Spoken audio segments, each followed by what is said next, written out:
नमस्कार दोस्तों, मैं हूं प्रियंका और आज हम बात करने जा रहे हैं इतिहास विषय में कैसे, कब और कहां पर। आइए शुरू करते हैं। तारीखें कितनी महत्वपूर्ण होती हैं। एक वक्त था जब इतिहासकार तारीखों के जादू में ही खोए रहते थे। कब किस राजा की ताजपोशी हुई, कब कौन सा युद्ध हुआ, इन्हीं तारीखों पर गर्मागर्म बहसें चलती थी। आम समझ के हिसाब से इतिहास को तारीखों का पर्याय माना जाता था। आपने भी लोगों को यह कहते सुना होगा, इतिहास तो बहुत उबाऊ है भाई, बस तारीखें रटते चले जाओ। क्या इतिहास के बारे में यह धारणा सही है? इसमें कोई शक नहीं कि इतिहास अलग अलग समय पर आने वाले बदलावों के बारे में ही होता है। इसका संबंध इस बात से है कि अतीत में चीज़ें किस तरह की थी, उनमें क्या बदलाव आए हैं। जैसे हम अतीत और वर्तमान की तुलना करते हैं, हम समय का जिक्र करने लगते हैं, हम पहले और बाद में की बात करने लगते हैं। रोज़मर्रा की ज़िंदगी में हम अपने आसपास की चीज़ों पर हमेशा ऐतिहासिक सवाल नहीं उठाते। हम चीज़ों को स्वाभाविक मानकर चलते हैं, मानो जो कुछ हमें दिख रहा है वह हमेशा से ऐसा ही रहा हो। लेकिन हम सबके सामने कभी कभी अचंभे के क्षण आते हैं। कई बार हम उत्सुक हो जाते हैं और ऐसे सवाल पूछते हैं जो वाकई ऐतिहासिक होते हैं, मानो जो कुछ हमें दिख रहा है वह हमेशा से ऐसा ही रहा हो। लेकिन हम सबके सामने कभी कभी अचंभे के क्षण आते हैं। किसी व्यक्ति को सड़क किनारे चाय की घूंट भरते देखकर आप इस बात पर हैरान हो सकते हैं कि चाय या कॉफ़ी पीने का चलन कब से शुरू हुआ होगा। रेलगाड़ी की खिड़की से बाहर झांकते हुए आपके जहन में यह सवाल उठ सकता है कि रेलवे का निर्माण कब हुआ। रेलगाड़ी के आने से पहले लोग दूर दूर की यात्रा किस तरह कर पाते थे। सुबह सुबह अखबार पढ़ते हुए आप ये जानने के लिए उत्सुक हो सकते हैं कि जिस जमाने में अखबार नहीं छपते थे उसमें लोगों को चीज़ों की जानकारी कैसे मिलती थी। ये सारे ऐतिहासिक सवाल हमें समय के बारे में सोचने के लिए प्रेरित कर देते हैं। समय को हमेशा साल या महीनों के पैमाने पर नहीं देखा जा सकता। कई बार ऐसी प्रक्रियाओं के लिए कोई तारीख तय करना वाकई गलत होता है, जो एक लंबे समय तक चलती रहती हैं। भारत में लोगों ने अचानक एक दिन सुबह सवेरे चाय पीना शुरू नहीं कर दिया। इसका स्वाद धीरे धीरे उनकी जुबान पर चढ़ा था। इस तरह की प्रक्रियाओं के लिए कोई स्पष्ट तिथि नहीं हो सकती। इसी तरह हम ब्रिटिश शासन के लिए कोई स्पष्ट तिथि नहीं बता सकते। राष्ट्रीय आंदोलन किस दिन शुरू हुआ, अर्थव्यवस्था या समाज में किस दिन बदलाव आए, यह बताना भी संभव नहीं है। ये सारी चीज़ें एक लंबे समय में घटती हैं।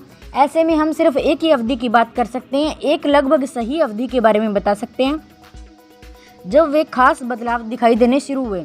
फिर लोग इतिहास को तारीखों से जोड़कर क्यों देखते हैं? इस जुड़ाव की एक वजह एक समय था जब युद्ध और बड़ी बड़ी घटनाओं के ब्यौरों को इतिहास माना जाता था। यह इतिहास राजा महाराजाओं और उनकी नीतियों के बारे में होता था। इतिहासकार यह लिखते थे कि कौन से साल राजा को ताज पहनाया गया, किस साल उसका विवाह हुआ, किस साल उसके घर में बच्चा पैदा हुआ, कौन से साल कौन सी लड़ाई लड़ी गई, वह कब मरा और कब कौन सा शासक गद्दी पर बैठा।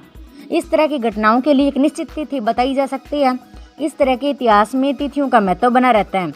पिछले 2 सालों में हमने जाना कि अब इतिहासकार बहुत सारे दूसरे मुद्दों और दूसरे सवालों के बारे में भी लिखने लगे हैं। वे इस बात पर ध्यान देते हैं कि लोग किस तरह अपनी रोजी रोटी चलाते थे, वे क्या पैदा करते थे, वे क्या खाते थे, शहर कैसे बने, बाजार किस तरह फैले, किस तरह रियासतें बनी, नए विचार पनपे और संस्कृति और समाज में किस तरह के बदलाव देखने में आए। कौन सी तारीख है? बहुत कुछ तारीखों को महत्वपूर्ण मानने का पैमाना क्या होता है। हम जो तारीखें चुनते हैं, जिन तारीखों के इर्द गिर्द हम अतीत की कहानी बुनते हैं, वे अपने आप में महत्वपूर्ण नहीं होती। वे इसलिए महत्वपूर्ण हो जाती हैं क्योंकि हम कुछ खास घटनाओं को महत्वपूर्ण मानकर चलने लगते हैं। अगर अध्ययन का विषय बदल जाता है, अगर हम नए मुद्दों को ध्यान देने लगते हैं, तो महत्वपूर्ण तारीखें भी बदल जाती हैं। एक उदाहरण पर विचार करते हैं। भारत में ब्रिटिश इतिहासकारों ने जो इतिहास लिखे, उनमें हर एक गवर्नर जनरल का शासनकाल महत्वपूर्ण है।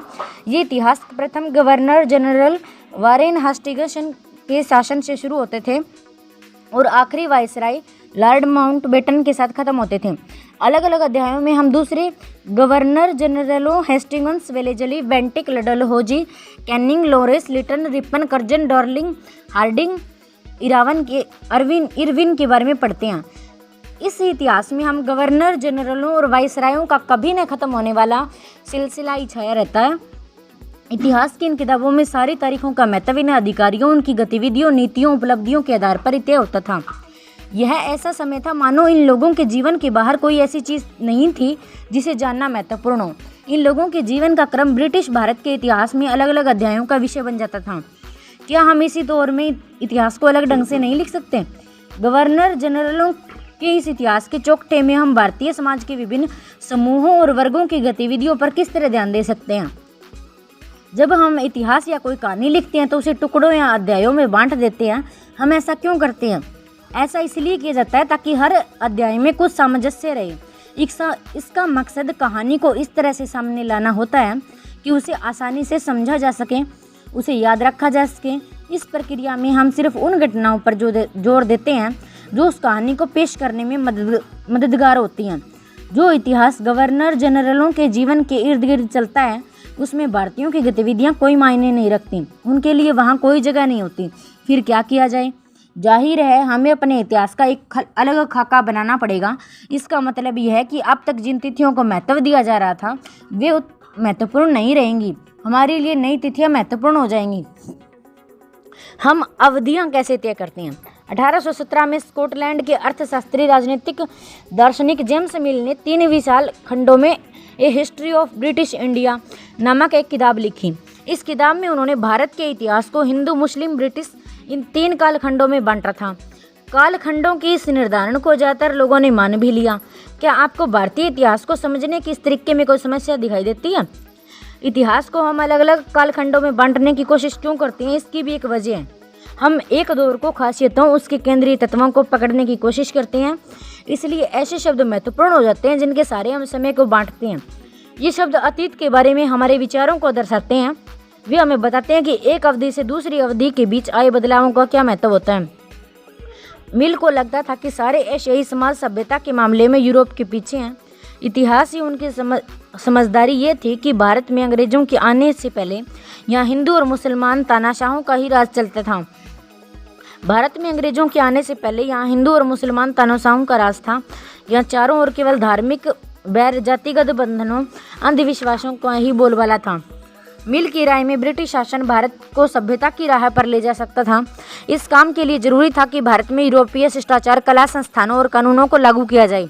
मिल ने तो यहाँ तक सुझाव दिया था कि अंग्रेजों को भारत के सारे भूभाग पर कब्जा कर लेना चाहिए ताकि भारतीय जनता को ज्ञान और सुखी जीवन प्रदान किया जा सके। उनका मानना था कि अंग्रेजों की मदद के बिना हिंदुस्तान प्रगति नहीं कर सकता। इतिहास की इस धारणा में अंग्रेजी शासन प्रगति और सभ्यता का प्रतीक था।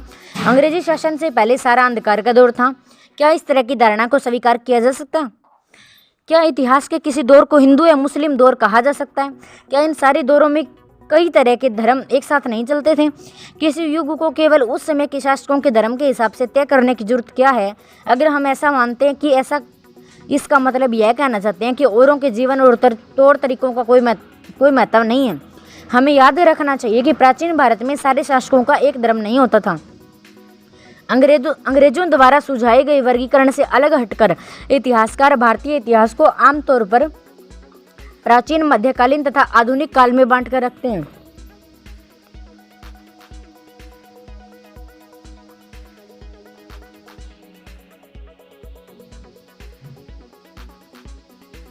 इस विभाजन की भी अपनी समस्याएं हैं। इतिहास को इन कालखंडों में बांटने की यह समझ भी पश्चिम से आई है।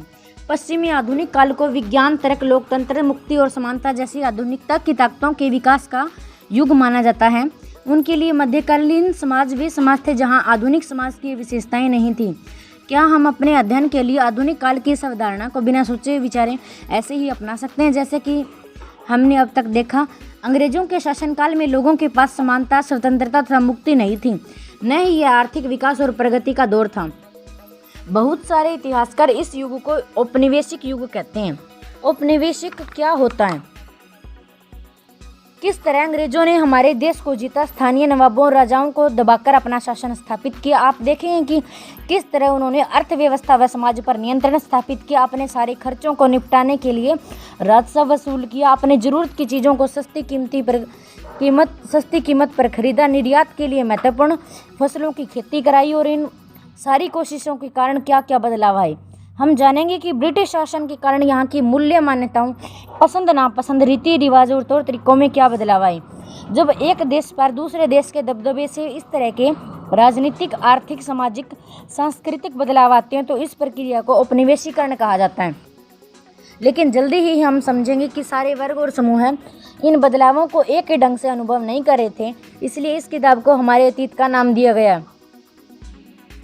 हम किस तरह जानते हैं? भारतीय इतिहास के पिछले 250 साल का इतिहास लिखने के लिए इतिहासकार कौन कौन से स्रोतों का इस्तेमाल करता है?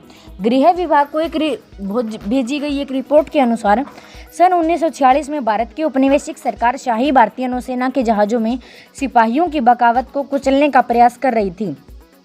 उस समय विभिन्न बंदरगाहों से गृह विभाग को जो रिपोर्टें मिल रही थी उनके कुछ नमूने इस प्रकार हैं। बम्बई इस बात का इंतजाम कर लिया गया है कि सेना जहाज़ों और दफ्तरों पर कब्जा कर ले। शाही नौसैनिक जहाज अभी भी बंदरगाह से बाहर ही है। कराची 301 विद्रोहियों को गिरफ्तार कर लिया गया है। कुछ अन्य संदेहास्पद विद्रोही भी गिरफ्तार कर लिए गए हैं। सारे दफ्तर सैनिक निगरानी में हैं। विशाखापट्टनम स्थिति पूरी तरह नियंत्रण में है और कहीं हिंसा नहीं हुई। जहाज़ों और प्रतिष्ठानों पर सैनिक गार्ड तैनात कर दिए गए हैं। किसी परेशानी की उम्मीद नहीं है सिवाय इसके कि संभव है कि कुछ सिपाही काम न आए। प्रशासन अभिलेख तैयार करता है। अंग्रेजी शासन द्वारा तैयार किए गए सरकारी रिकॉर्ड इतिहासकारों का एक महत्वपूर्ण साधन होते हैं। अंग्रेजों की मान्यता थी कि चीज़ों को लिखना बहुत महत्वपूर्ण होता है। उनके लिए हर निर्देश, हर योजना, नीतिगत फैसले, सहमति, जांच को साफ साफ लिखना जरूरी था। ऐसा करने के बाद चीज़ों का अच्छी तरह अध्ययन किया जा सकता था और उन पर वाद विवाद किया जा सकता था। इस समझदारी के चलते ज्ञापन, टिप्पणी और प्रतिवेदन पर आधारित शासन की संस्कृति पैदा हुई। अंग्रेजों को यह भी लगता था कि तमाम अहम दस्तावेजों और पत्रों को संभाल कर रखना जरूरी है। लिहाजा उन्होंने सभी शासकीय संस्थानों में अभिलेख कक्ष भी बनवा दिए। तहसील के दफ्तर, कलेक्ट्रेट, कमिश्नर के दफ्तर, प्रांतीय सचिवालय, कचहरी, सबके अपने रिकॉर्ड रूम होते थे। महत्वपूर्ण दस्तावेजों को बचाकर रखने के लिए अभिलेखागार और संग्रहालय जैसे संस्थान भी बनाए गए। 19वीं सदी की शुरुआत में प्रशासन की एक शाखा से दूसरी शाखा के पास भेजे गए पत्रों और ज्ञापनों को आप आज भी अपने अभिलेखागारों में देख सकते हैं। वहां आप जिला अधिकारियों द्वारा तैयार किए गए नोट्स, रिपोर्ट पढ़ सकते हैं। ऊपर बैठे अफसरों द्वारा प्रांतीय अधिकारियों को भेजे गए निर्देश और सुझाव देख सकते हैं। 19वीं सदी के शुरुआती सालों में इन दस्तावेजों के सावधानीपूर्वक नकलें बनाई जाती थी। उन्हें खुशनवीसी के माहिर लिखते थे। खुशनवीसी या सुलेखनवीस ऐसे लोग होते थे जो बहुत सुंदर ढंग से चीज़ें लिखते थे। 19वीं सदी के मध्य तक छपाई होती थी और इसकी तकनीक भी फैलने लगी थी। इस तकनीक के सहारे अब प्रत्येक सरकारी विभाग की कार्यवाहियों के दस्तावेजों की कई प्रतियां बनाई जाने लगी। सर्वेक्षण का बढ़ता महत्व। औपनिवेशिक शासन के दौरान सर्वेक्षण का चलन भी महत्वपूर्ण होता गया। अंग्रेजों का विश्वास था कि किसी देश पर अच्छी तरह शासन चलाने के लिए उसको सही ढंग से जानना जरूरी होता है। 19वीं सदी की शुरुआत तक पूरे देश का नक्शा तैयार करने के लिए बड़े बड़े सर्वेक्षण किए जाने लगे। गांवों में राजस्व सर्वेक्षण किए गए। इन सर्वेक्षणों में धरती की सतह, मिट्टी की गुणवत्ता व मिलने वाले पेड़ पौधे और जीव जंतुओं तथा स्थानीय इतिहासों व फसलों का पता लगाया जाता था। अंग्रेजों की राय में किसी इलाके का शासन चलाने के लिए इन सारी बातों को जानना जरूरी था। 19वीं सदी के आखिर से हर 10 साल में जनगणना भी की जाने लगी। जनगणना के जरिए भारत के सभी प्रांतों में रहने वाले लोगों की संख्या, उनकी जाति, इलाके, व्यवसाय के बारे में जानकारियां इकट्ठा की जाती थी। इसके अलावा वानस्पतिक सर्वेक्षण, प्राणी वैज्ञानिक सर्वेक्षण, पुरातात्विक सर्वेक्षण, मानव शास्त्रीय सर्वेक्षण, वन सर्वेक्षण आदि कई दूसरे सर्वेक्षण भी किए जाते थे। अधिकृत रिकॉर्ड से क्या पता नहीं चलता। रिकॉर्ड्स के इस विशाल भंडार से हम बहुत कुछ पता लगा सकते हैं, फिर भी इस बात को नज़रअंदाज नहीं किया जा सकता कि ये सारी सरकारी रिकॉर्ड हैं। इनसे हमें यही पता चलता है कि सरकारी अफसर क्या सोचते थे, उनकी दिलचस्पी किन चीज़ों में थी, बाद में वे किन चीज़ों को बचाए रखना चाहते थे। इन रिकॉर्ड से हमें ये समझने में हमेशा मदद नहीं मिलती कि दूसरे देश के लोग क्या महसूस करते थे और उनकी कार्यवाहियों की क्या वजह थी। इन बातों को जानने के लिए हमें कहीं और देखना होगा। जब हम ऐसे दूसरे स्रोतों की तलाश में निकलते हैं, उनकी भी कोई कमी नहीं रहती, लेकिन सारे सरकारी रिकॉर्ड्स के मुकाबले उन्हें ढूंढना जरा मुश्किल साबित होता है। इस लिहाज से लोगों की डायरियाँ, तीर्थ यात्राओं और यात्रियों के संस्मरण, महत्वपूर्ण लोगों की आत्मकथाएं, स्थानीय बाजारों में बिकने वाली लोकप्रिय पुस्तिकाएं महत्वपूर्ण हो सकती हैं। जैसे जैसे छपाई की तकनीक फैली, अखबार छपने लगे, विभिन्न मुद्दों पर जनता में बहस भी होने लगी। नेताओं और सुधारकों ने अपने विचारों को फैलाने के लिए लिखा, कवियों और उपन्यासकारों ने अपनी भावनाओं को व्यक्त करने के लिए लिखा, लेकिन ये सारे स्रोत उन लोगों ने रचे जो पढ़ना लिखना जानते थे। इनसे हमें पता नहीं लगा सकते कि आदिवासी और किसान, खदानों में काम करने वाले मजदूर, सड़कों पर जिंदगी गुजारने वाले गरीब किस तरह के अनुभवों से गुजर रहे थे। अगर हम थोड़ी कोशिश और करें तो हम इस बारे में भी जान सकते हैं। इंसानों के खाने लायक नहीं है। अखबारों से देश के विभिन्न विभागों के बारे में चल रहे आंदोलनों का पता चलता है। यहाँ 1946 में हुई पुलिस की एक हड़ताल की खबर दी गई है। दिल्ली में 2000 से ज़्यादा पुलिस वालों ने बृहस्पतिवार सवेरे अपने कम वेतन और पुलिस लाइसेंस बावर्ची खाने से आने वाले घटिया भोजन के खिलाफ खाना खाने से इनकार कर दिया। जैसे जैसे यह खबर दूसरे पुलिस थानों तक पहुंची, वहाँ भी पुलिस वालों ने खाने से इनकार कर दिया। एक हड़ताली का कहना था, पुलिस लाइन्स की रसोई से हमारे लिए जो खाना आता है वह कोई इंसान नहीं खा सकता। हमें जो चपाती और दाल खानी पड़ती है उसे जानवर तक नहीं खा सकते। अब हम बात करने जा रहे हैं शरीफे के पौधे की, जो 1770 के दशक में था। अंग्रेजों द्वारा बनाए गए वानस्पतिक उद्यान और प्राकृतिक इतिहास के संग्रहालयों में विभिन्न पौधों के नमूनों और उनसे संबंधित जानकारियां इकट्ठा की जाती थी। नमूनों के चित्र स्थानीय कलाकारों से बनवाए जाते थे। अब इतिहासकार इस बात पर ध्यान दे रहे हैं कि इस तरह की जानकारी किस तरह इकट्ठा की जाती थी। इससे उपनिवेशवाद के बारे में क्या पता चलता है।